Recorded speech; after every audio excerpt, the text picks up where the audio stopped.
And we are still in 2 Corinthians, and we're in chapter 8. And the thing about what we're going to see now is a little change of pace. Nothing out of character, but if you notice that we were talking about a lot of spiritual things. And in chapter 8, Paul's going to bring it down to something a little bit more close to home. Very easy to be understood, and very simple, something that everybody deals with, but something that is very controversial, and everybody has an opinion about it, and that's giving and dealing with money. All right? And that's one of those things that, especially when you get into ministries, there's a lot of reasons why people talk and teach about money. Some of it good, and some of it not so good. But we're going to just follow Paul along here, and let's see what Paul's insight is on this. There's some things in here that I think that's important for us to recognize. Now, keep in mind, he's talking to this Corinthian church that initially started off immature and has developed and grown and is getting to a point now where they're able to understand and handle some of the meat of the word. They're able to receive some of the teachings that will really allow them to grow and to develop as a better a group and also better as individuals. So let's go ahead and take a listen real quick to 2 Corinthians chapter 8. Let's open that up here. Chapter 8. Moreover, brethren, we do you to wit of the grace of God bestowed on the churches of Macedonia, how that in a great trial of affliction the abundance of their joy and their deep poverty abounded unto the riches of their liberality. For to their power I bear record, yea, and beyond their power they were willing of themselves, praying us with much entreaty that we would receive the gift, and take upon us the fellowship of the ministering to the saints. And this they did, not as we hoped, but first gave their own selves to the Lord, and unto us by the will of God. Insomuch that we desired Titus, that as he had begun, so he would also finish in you the same grace also. Therefore, as ye abound in everything, in faith and utterance, and knowledge, and in all diligence, and in your love to us, see that ye abound in this grace also. I speak not by commandment, but by occasion of the forwardness of others, and to prove the sincerity of your love. For ye know the grace of our Lord Jesus Christ, that though he was rich, yet for your sakes he became poor, that ye through his poverty might be rich. And herein I give my advice, for this is expedient for you, who have begun before, not only to do, but also to be forward a year ago. Now therefore perform the doing of it, that as there was a readiness to will, so there may be a performance also out of that which ye have. For if there be first a willing mind, it is accepted according to that a man hath, and not according to that he hath not. For I mean not that other men be eased and ye burdened, but by an equality, that now at this time your abundance may be a supply for their want, that their abundance also may be a supply for your want, that there may be equality. As it is written, he that had gathered much had nothing over, and he that had gathered little had no lack. But thanks be to God, which put the same earnest care into the heart of Titus for you. For indeed he accepted the exhortation, but being more forward, of his own accord he went unto you. And we have sent with him the brother, whose praise is in the gospel throughout all the churches. And not that only, but who was also chosen of the churches to travel with us with this grace, which is administered by us to the glory of the same Lord, and declaration of your ready mind. Avoiding this, that no man should blame us in this abundance which is administered by us, providing for honest things, not only in the sight of the Lord, but also in the sight of men. And we have sent with them our brother, whom we have oftentimes proved diligent in many things, but now much more diligent upon the great confidence which I have in you. Whether any do inquire of Titus, he is my partner and fellow helper concerning you. For our brethren be inquired of, they are the messengers of the churches, and the glory of Christ. Wherefore shew ye to them, and before the churches, the proof of your love, and of our boasting on your behalf. All right. So here we go with Paul with this letter. And you can tell as he's writing this letter, this is something that is not something that he is just excited to write about, but he finds it needful to write about. And those are some of the things, too, that as you move along in maturity, it's not always the things that you want to do, the things that you feel that you feel like doing, but things that you know need to be done. Right? It's just, it has to happen. Right? Who enjoys changing oil? I love changing. I love just watching that. It's a task that has to be done. If you plan on keeping your car, you got to change your oil. Right? I mean, who enjoys doing a lot of the tasks that have to happen? You know what I mean? I can't wait to go home to vacuum my floors. Well, I mean, you know, I got to vacuum the floor. You get there and you do it because it's something, but you don't put it on your wish list. What you want? Before I leave this earth, I got to make sure I vacuum my floor. It ain't on that list. All right? But it's a task that has to happen. Little thing. Well, this is what Paul is dealing with. These are things that have to happen. We have to have this mindset. It's not celebrated work. It's not work that goes up on the pinnacle of, tasks to do, but it's work that has to be done. So look at how he brings this out. He says, moreover, brethren. So he's kind of changing pace here. We to you with of the grace of God bestow unto the churches of Macedonia. So now what he's getting ready to say, he says, now listen, I want to explain unto you, I want to tell you something. I want to share something with you about the churches of Macedonia. Now, what he's going to share with them is that this is a church that really don't have a whole lot. They really were not well-to-do at all. But what Paul is saying is, even though they were not well-to-do, they had a joy in being able to help people that still had less than they did. And therein is the key. Therein is a philosophy of life. That if you miss this is one of those chapters that a lot of times is not highlighted. But in this chapter is one of the keys, I believe, one of the secrets to joy in life. And that is when you recognize that helping people that have less of an advantage or a disadvantage, and you have the ability to help, and you do it, there's something that does. There's a fulfillment that it brings in life that even though, I'll be happy getting that big job and that nice promotion and all that kind of stuff, but that kind of wears out after a while. It becomes ordinary. It's exciting for a while, but then after a while, when the cost of living goes up, guess what you're looking for? Another job, another raise, another promotion. But helping people, it just never goes out of style. If that's if you accept that as a means of true living, it always feels good when I'm helping somebody. Now, then when you say that, you always got to throw out that helping people does not mean allowing them to just use you. That's another thing. You got to throw that out there, because sometimes people say, well, can I get $5? Sure. All right.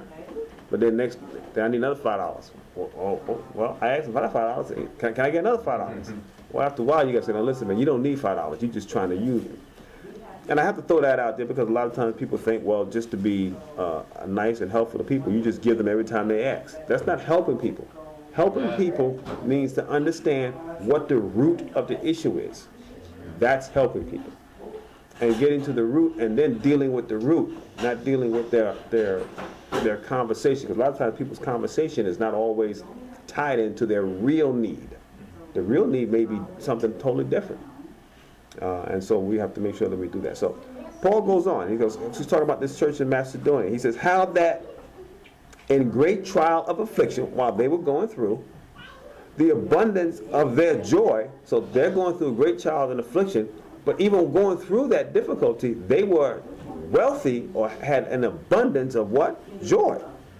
Their deep poverty abounded unto the riches of their liberality. So even though they were deep in poverty, they didn't have a whole lot, but they were rich in what? In their liberality. their willingness to say, well, I don't have a whole lot, but you know what? What I do have, I can help people that have even less than me. I don't mind doing that. And so that produced in them a great joy of life. And sometimes you don't have to have everything, under the sun as far as wealth and riches and everything, and to make you happy. It's what you do with what you have that brings you joy. And Paul is pointing that out. Look at verse 3.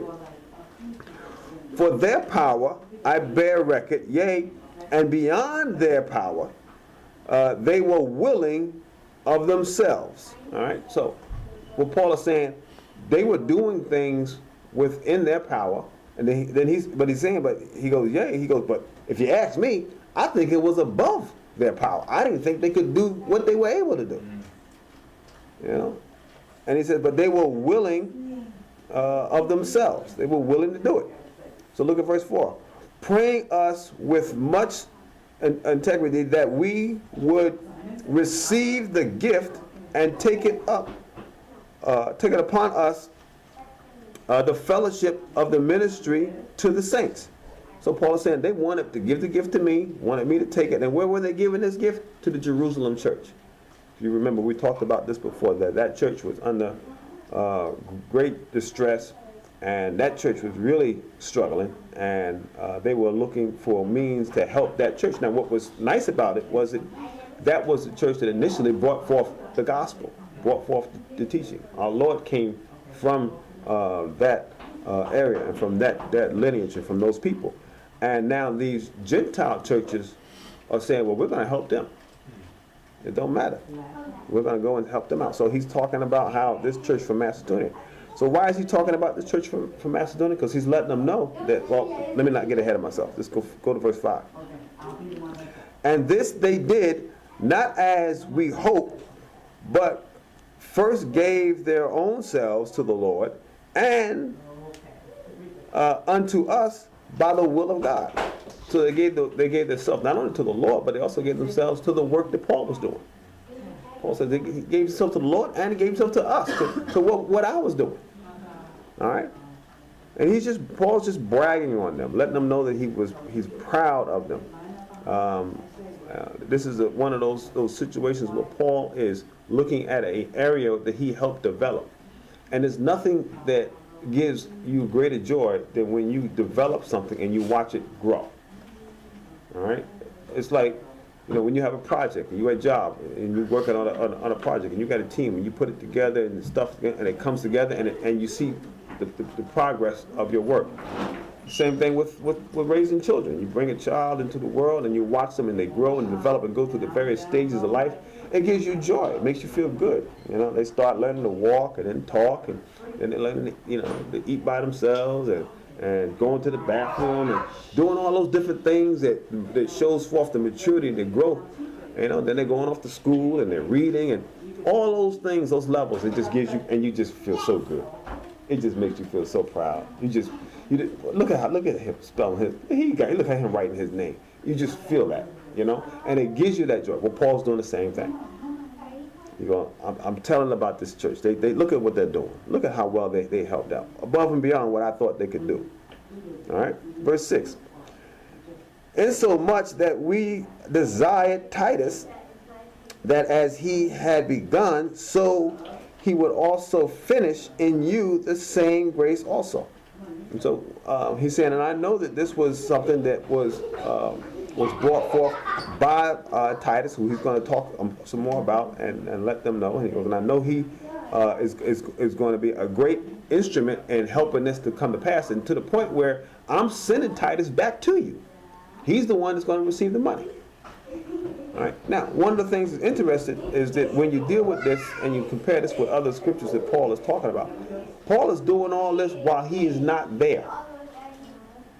Because when Paul gets there, Paul is saying, I don't want to take up any money. I don't want to receive any money when I get there. I want all the money issues to be handled. Because the money, I don't want the money for what? For me. I'm trying to get you to help somebody else, and I don't want you to even think or get confused that I'm asking for this money for what? For myself. It's not for me. And so Paul is like, so I'm going to send Titus, and he's going to help finish this thing off. Verse 7. Therefore, as ye abound in everything, in faith and utterance and knowledge, and in all diligence, and in your love to us, see that ye abound in this grace also. So now Paul is saying, now, just like I was talking about the Macedonian church, well now, and he's talking to the Corinthian church, you guys are bound, or you guys are great in faith, and in utterances, and in words and communications. You guys are great in knowledge, and in your diligence, and in your love. So he says, now, also be great or abound in this grace of giving. Don't let this become a lack. You know, sometimes you're doing well in 4 or 5 categories, but don't let this other category lack. You know, it's like sometimes you see your kids, or you remember when you were in school, and you got your report card, and you had A, B, B, B, B, D. You're like, oh, man, where did this come from? Why did I? And you want to, and you go, and your parents are like, now, how you gonna get A's and B's in all these classes and get a D or F in this class? What's going on? So Paul is saying the same thing here. Look at all the stuff that you guys do well. You are extremely good in all of these other categories. Don't let this be something that you come lacking in. All right. Verse 8. I speak not by commandment. Oh, look at that. What is he saying? I speak not by commandment. And this is an important part here. But by occasion of the forwardness of others. All right. And to prove the sincerity of your love. All right. So he's saying, I speak not by commandment. Some people will tell you that giving is a commandment. Giving is something that God asks you to do. Because you're not supposed, and he was going to get into this a little bit, you don't give out of a need of, if I don't do it, I'm not fulfilling an obligation of a law or a legislature. It's not like taxes. Remember when Jesus was asked the question, and they tried to trick him? Amen. And they said, should we pay tax to Caesar?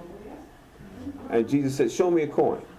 He says, whose image and superscription is on this coin? And he said, Caesar. He said, well, you give unto Caesar the things that belong to Caesar, and give unto God the things that belong to God. All right, so yeah. See, Uncle Sam, he don't knock on your door or send you a note and ask you for your taxes. You see, your Central Hudson, they send you a letter. They say, would you please pay your gas and electric bill? They ask you for the money. And then when you get ready, you do what? You send it. Uncle Sam don't ask you for the money. He's just like, yo, you know what? What? This is before you give this thing. No, stop. All right, let me take mine out here. Now this is, you can have the rest. Uncle Sam takes your money. All right. It is by commandment. And if you try to do something and get around paying Uncle Sam, guess who's coming to see you? IRS coming right at your door. And they don't play.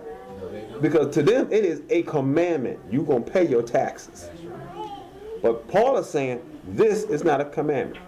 If you don't do it with a willing heart, there's no need to do it. You know, people try to go on into tithing and all that. I'm not going to take this as an opportunity to get into that. We'll get into that another time. But let me tell you, it ain't for the church. That was for the commandment of Israel. And they were supposed to tithe under that Old Testament ordinance. Tithing for us today is a principle. It's not a commandment. So if you want to tithe, that's a great principle. And the thing about it is, some people can't give 10% because they don't have the kind of money. There's some people, they can give a whole lot more than 10%. That's right. They so blessed, they need to be given 25 and 30% because they got so much. So now it's a principle. And so that's something that we should always keep in mind. And I know a lot of times people, especially a lot of modern teachings today, don't hold to that. But we're going to just throw that out there, leave it there. We'll visit that at another point in time when we move along. But verse 9, for if we for ye know the grace of our Lord Jesus Christ, that through his riches, though he was rich, Yet for your sake he became what? Poor. That ye through the poverty might be rich. All right, so that you through his poverty might be rich. So Jesus did that what? Willingly. It's the point he's making up. He's pointing out. It wasn't something that the Father said, you're going to go do this. Well, why do I have to do this? He went willingly. I will go. I will offer myself. I will make myself in the form and in the image of man so that man can be rich. Now here's the principle. That's the same thing that we ought to be Christ-like. Sometimes, yeah, well, you know what? Maybe I will. I could go out and buy me a new car. I got the money right here. But you know what? I'm going to go out and get me a very nice used car. And I'm going to use this extra money to help this guy out over here. Now, that's something you can do. Now, am I telling you not to buy? No, that ain't what I'm saying at all. Buy a new car, there's nothing wrong with that. But the point I'm saying is that when you have a mind, you're looking for ways that you can contribute to your fellow brother, your fellow sister, to help out in whatever way it may be. And a lot of times it don't have to be a whole lot, but it just has to be something. Because if you ever watch you ever put a pan under a dripping faucet,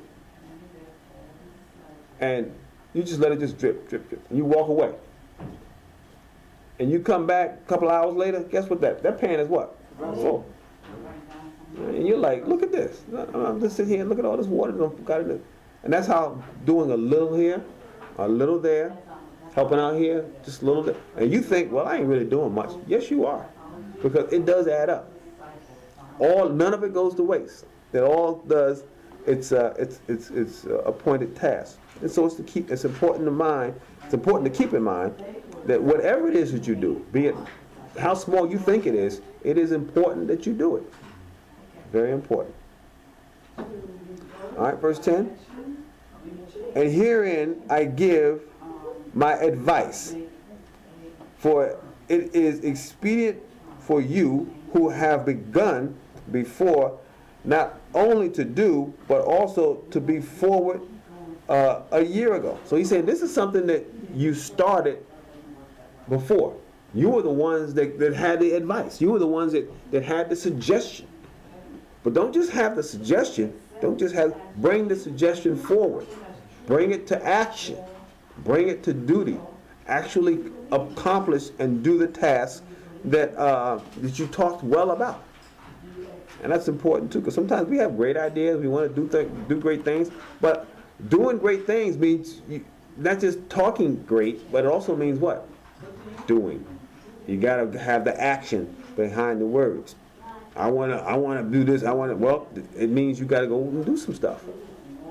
If you want to have things accomplished, you can't just say it. You actually got to go and start the task of accomplishing it. Now, therefore, perform the doing of it, that as there was a readiness to will, so there may be a performance also out of that which ye have. And this is what we just talked about. Paul is saying, don't just say it. You said this thing a year ago. Let's get it done. Let's make sure it's done. Make sure we do the task. Put the steps in place to accomplish it. Right? But that's how you go from talking about things to actually accomplishing things. And that's another principle in life. Sometimes you talk about, well, I want to go take a vacation. All right, fine. You just can't wait till the vacation time and just, let's get in the car and go. You got to do what? Plan. You got to plan. You got to you got to just get a plan together. Okay, where are we going? Okay, what we gonna do? How are we gonna pay for it? Did we call? All right, and you can have all that in mind. But if you don't call a hotel ahead of time and you just show up, you run a risk, don't you? Because they may say we don't have any room.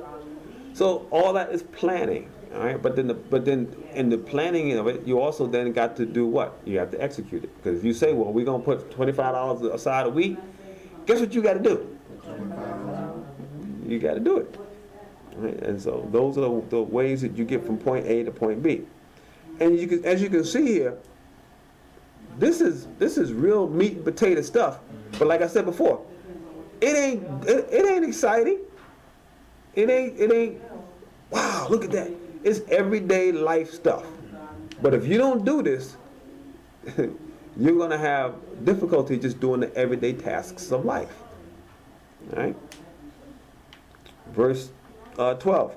For if there be first a what? A willing mind, it is accepted according to that a man hath, and not according to that he hath not.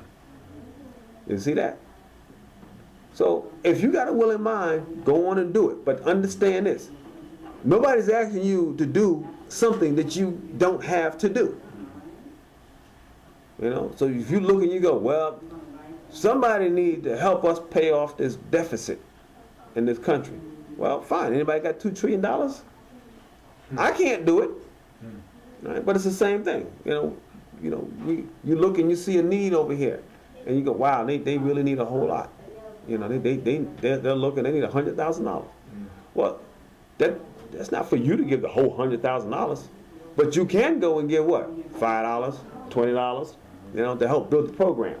You know, they're trying to build a school, or they're trying to build this, or they're trying to get a community thing together. Well, they need this, or whatever it is. And because you can't pay it all, and you can't do the whole thing, does not mean that you don't do something. I'm gonna go do what I can do. I see that it's a worthwhile cause. I see that they got a following. I'm gonna go give my little 2 cents. And a lot of times our communities have little things going on. Little leagues and football things and basketball things and baseball things, and they don't charge a whole lot for these kids to go there, but they do have to charge. But to subsidize some of that, a lot of times these places need donations. Amen. They need somebody to say, well, you know what, I know it's going to cost you. How much does it cost to get the bats? Well, you know what? Whatever the cost is for the bats, you tell me. I'm gonna take care of that. I can't pay for everything else. I can't pay the umpires and I can't pay this, but I can get you the bats. Somebody else come and say, well, how much it costs to get how much does the umpire charge you for a game? All right, well, you know what? I can pay for 5 games. And before you know it, you get 4 or 5 people getting there, and then guess what? You can start the season. And the kids can have something to do for the summer. But that's how this stuff gets done. This is how it happens. And so, but you have to be mindful that stuff just don't happen because people want it to happen. No matter what happens, it does cost what? Money. It costs some money. And this is what Paul is doing. He's dealing with the everyday stuff. Verse 13. For I mean, not that other men be at ease, and ye are burdened. So he's letting no. Now I'm not telling you to do it so somebody else can sit back and relax, and you sitting there now that you done gave, you struggling. That's not the purpose either. Some people say you need to give till it hurts. Well, no, that ain't what God tells us to do. because you got to eat too. But you think people don't tell you that? Oh yeah. They'll tell you. You got to get till you hurt. Press down. No. Understand the philosophy here. God said it's not to what you don't have, but give of that which you have. Same thing with gifts and talents. Don't do something you don't know how to do. You don't know how to paint. So I want to come in. You see how they got the paint here, all this little nice little line. Now if they ask me to do this, I guarantee you this would not be this clean, because I don't know what I'm doing. All right, so you gotta get somebody that what knows how to do this. Amen. So I mean, you gotta stay within your abilities, and so I know what things I can do, and I know some things that I can't do. But it's the same thing. When you have the abilities, the means to do things, then you do it. But don't let nobody put you in a sense where now you are a burden. Verse 14. But by an equality that now, at this time, your abundance may be a supply for their want. So when you have what? What's the word he used? Abundance. And what does abundance mean? You got extra. I got a little bit more than what I need right now. I'm looking to see who I can help out. And that is nothing wrong with that. That's a beautiful thing. When you recognize, hey, I got a couple extra dollars here. Who can use? Who can I help with this? And so you always keep that in mind. All right. With their abundance also may be a supply for your want, that they may be at equity. So he's saying that when you have an abundance, you help out, and then sometimes when somebody else has an abundance, they're going to do what? Help you. Verse 15, as it is written, he that gathered much had nothing over, and he that had gathered little had no lack. And what is he talking about here? He's referring to back in Exodus, when they went out and they gathered the manna. Remember when the manna fell in the morning? And God told them, don't take more than you need. Don't store it up. Only get what you need for what? Today. And there were some people that didn't listen. They went out and they gathered, well, I'm going to get what I need for today, and I'm going to get what I'm going to grab some for tomorrow. I don't know for sure that this stuff is going to fall out here tomorrow. And what happened to the manna that they stored for the next day? It spoiled. It got worms in it. All right? They couldn't eat it anyway. So when God tells you only do that, he goes, and so you go out and you try to grab all you can grab, and you say, I'm going to grab all this stuff here and I'm going to store it up. And God just, he's to send the cankerworm spiritually, just eat right through it. You're like, man, what happened to all this abundance I had? Well, God told you, take care of what you need to take care of today. Tomorrow will take care of things for itself. Jesus told the story too. He said, remember the story he said about the rich man? He said, had his barns filled. He said, I'm going to tear these barns down, build me some bigger barns, and store up all my stuff in there. And then he said, I'm going to sit down and say, soul, be at ease. Be merry. And then he said, but then Jesus said, what's going to happen to that man? He said, that man, today is your soul required of you. In other words, you're going to die. Now, all that stuff you stored up, who's it going to belong to? You're going to have to, it's going to be going to somebody else. So what's the focus here? The focus you keep in mind is that, those storehouses he talk about, you can equate that to today's bank accounts. I got a bank account bank in New York. I'm going to open one up in Chase. I'm going to open up another one in the credit union. I'll tell you, I'm going to have all of this money and I'm just going to sit down and relax. God didn't call us to sit down and relax. He called us to be workers and doers. And so if you're not doing, then you really now you're hoarding. And God don't like that either. And so it's important to keep this in mind. Once again, very simplistic stuff, but needs to be brought to our attention as we move along. Verse 16. But thanks be to God, which put the same earnest care into the heart of Titus for you. All right? And so Titus, once again, he's getting ready to now bring this out, was an individual that worked with the Corinthian church. Remember, he was the one that went back there and visited them after Paul sent that first letter. And so Titus has a nice relationship with this group. In verse 17, for indeed he accepted the exhortation, but being more forward of his own accord, he went unto you. So he came unto you, and he's zealous. He's looking forward because he's like, I know that if anybody's going to help, this church from Corinth will help. So he said, I'm going. That's where I'm going. We need some help for the Jerusalem church. Titus is like, I'm going to brag about this church in Corinth. I know they'll help. And Paul is now letting them know. Titus was zealous. He was excited. He exalted you. All right? Verse 18. And we have sent with him the brother whose praise is in the gospel throughout all the churches. And he's saying when we sent with Titus another brother whose praise about the gospel is going out. So it could be that he was a good speaker, knew how to talk well about the things of Christ. Verse 19. And not that only, but who was also chosen of the churches to travel with us with this grace. And so, it could have been a nice little caravan of people. We had other people going. People that were excited because they knew that you were going to do what you could do. And so we have a nice group of people coming down there. Titus and some brothers are coming down there to receive this, which is administrated by us to the glory of the same Lord and the declaration of your ready mind. All right. Paul is just letting them know, I know that this is going to be a good trip. We're coming down there and we're really going to receive some great things from you. and I thank God for you, and looking forward to seeing it accomplished. He's just exalting them. All right, verse 20. Avoiding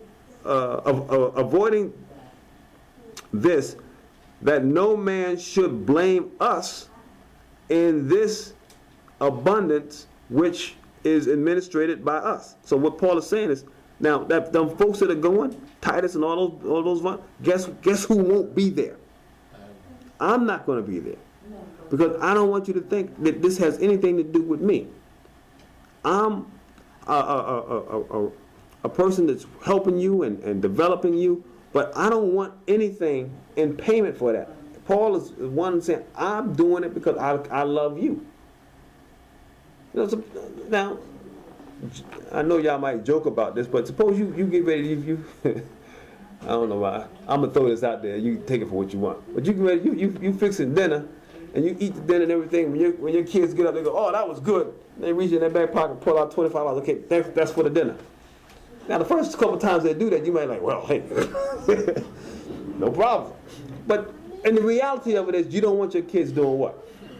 Don't pay me. That's something I'm supposed to do. Taking care of you is my job. You know, I get joy out of taking care of you. And Paul is like that. Paul's like, I don't want you guys trying to pay me. All right. Look at verse 21. Providing for the honest things, not only in the sight of the Lord, but also in the sight of men. So Paul's saying, you know, and that's one thing I'm trying to stay above reproach, not only in the sight of God, because Paul is saying God knows what I'm doing. He understands my heart, but I'm also trying to be above reproach, and also in the sight of what? Men. Because y'all don't know whether I'm doing it for the money or doing it for. I know y'all might have your opinion, but I want you to know. That's why I'm not even showing up when y'all gather the money. That it ain't got nothing to do with me. It's all about trying to help out the Jerusalem church. And so sometimes you ever wonder, right? You watch those commercials, and they show you the little starving kid in a foreign country, and you feel bad. You cannot have a heart for helping people and not see those pictures and feel bad. But then what you want to know now is, if I was to give my money to this organization, if I was to pick up the phone, call them and donate, give them my credit card number or send them a check, how much of the money that I'm sending is going to that kid and a kid like him that I'm seeing on TV, and how much is going to administrators, to distributors, to all these different things that are part of it. And when it's all said and done, all of these people created this job, and they got all this money, and out of the dollar that I gave, 10 cents got to the kid, or 5 cents, or even less actually went to the kid. You see what I'm saying? And so what Paul is saying is, that's not what I don't. 100% of what you're doing is going to the cause. There's no administrative expenses at all here, right? And you know, I mean, when they send the stuff over to these foreign countries, somebody's got to fly the plane. They ain't taking it over by foot. So how do they pay for the plane? Fuel. They got to pay for the fuel. Also, unless they got a whole network of volunteers, it's almost impossible nowadays to give to these organizations. And Get some administration. You got some administrative fees going in there. But you hope that it's not as much as it, no more than what it needs to be. All right. Verse 22.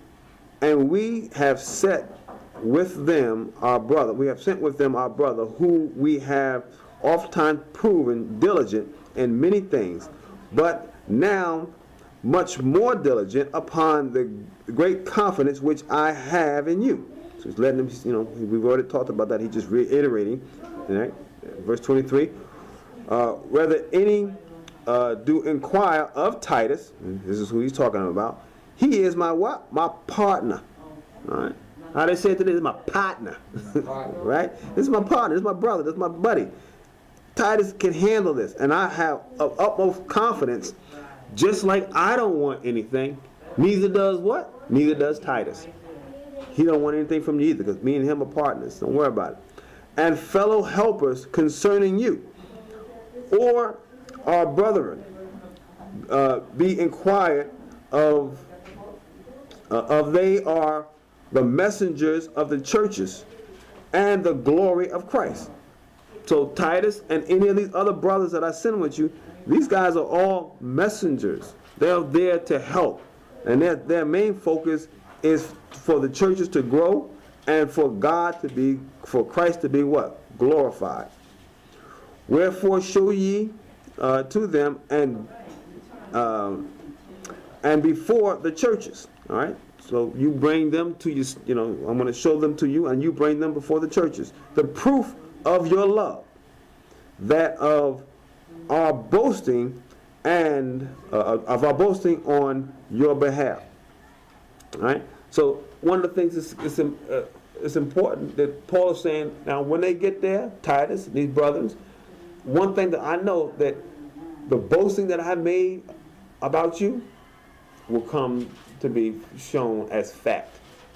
Not exaggeration, not historical talking, but actual fact.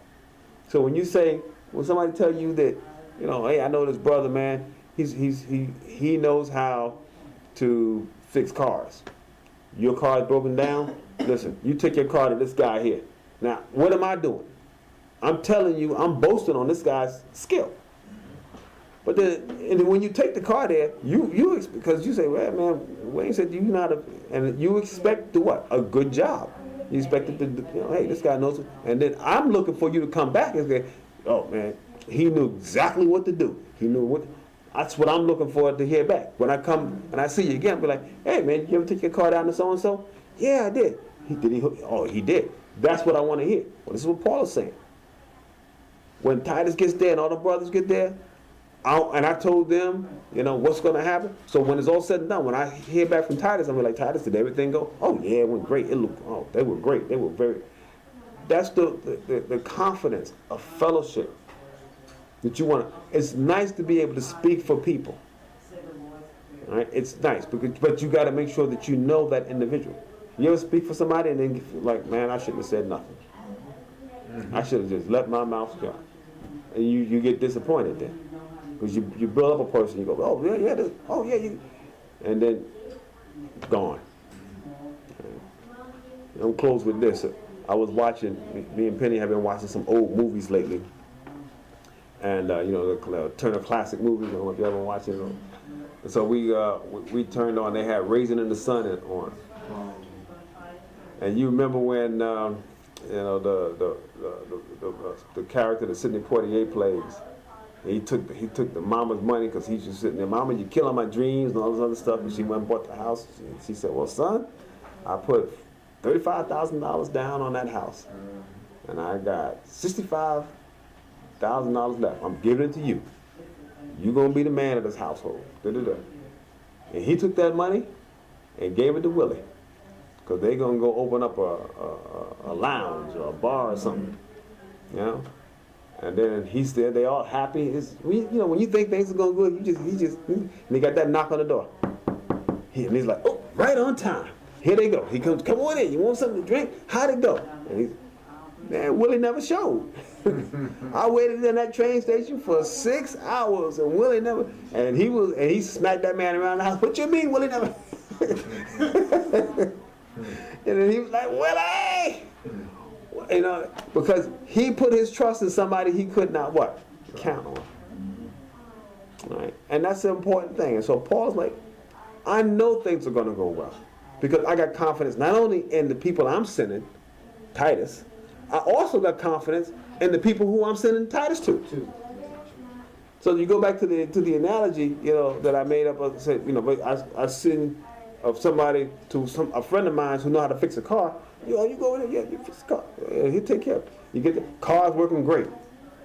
Then I go over there, I talk to the guy. I said, I heard you fix so-and-so's car. Yeah, I fixed his car, but you need to tell that brother something. He ain't paid me yet. Now I'm like, see, it works both ways. That's right. See, so you when you tell somebody, I want you go talk to so-and-so. He knows how to fix cars. I'm expecting him to fix the car because that's what he's shown me that he knows how to do. But guess what? I'm also expecting what? You to pay him. You see how that works? Now, there is nothing mind-blowing about that. That's some simplistic stuff. But that's everyday stuff. But guess what happens? If you don't do that simple stuff, guess what you got now? Problems. Issues. Stuff's going to show up. If we don't do this simple, everyday stuff that Paul's talking here to the Corinthian church, this is part of maturity. This is part of growing up. This is part of becoming a mature Christian. If you don't have these types of confidences and these types of focus on everyday things, you cannot move into the extraordinary because you've not taken care of the ordinary. You've got to do the ordinary stuff so you can do the extraordinary. All right? It's like, one of the things I'm always telling my daughter and my son, because they in athletics, and I said, you can be very talented, right? But if you're very talented, but you get what? Tired quick. What happens when you get tired quick? You can't do it. I mean, you can be like, well, I got this, I can spin, I can do that, but if you run up and down the court 2 times and then you're like, guess what? So what's the ordinary thing, the everyday thing that you got to take care of? You got to take care of your ability to have win. So you got to. You see people sometimes they just jogging, right? That's one way of building up your what? Your stamina. If you don't have stamina, talent don't matter. And it's the same thing with ordinary stuff. God can give you all kinds of gifts to do great things. But if you don't take care of the everyday stuff you got to do every day. Because see, if you're going to have stamina, you got to do some kind of exercise, what? Every day. Something to build, just keep your stamina at a certain level. And if you don't do it, what happens to your stamina level? Same thing with ordinary. You're trying to do extraordinary things. God's gifted you. He's given you talent and ability. But then you're letting the everyday stuff, prayer, the word of God, loving your neighbor, caring for the people, all that stuff, you just like, well, that don't matter. Because I want to just go do the wonderful stuff that I know how to do. But you can't do the wonderful stuff and not do the everyday ordinary stuff. You can't do extraordinary without doing the ordinary. It has to happen. This is what Paul is talking about here. So when you're doing the everyday stuff, you can't say how wonderful your house is and you never vacuum. You never dust. I don't care how nice. Man, my house, God bless me, I got $400,000, $600,000. Beautiful. But if you never clean it, who's going to want to come see it?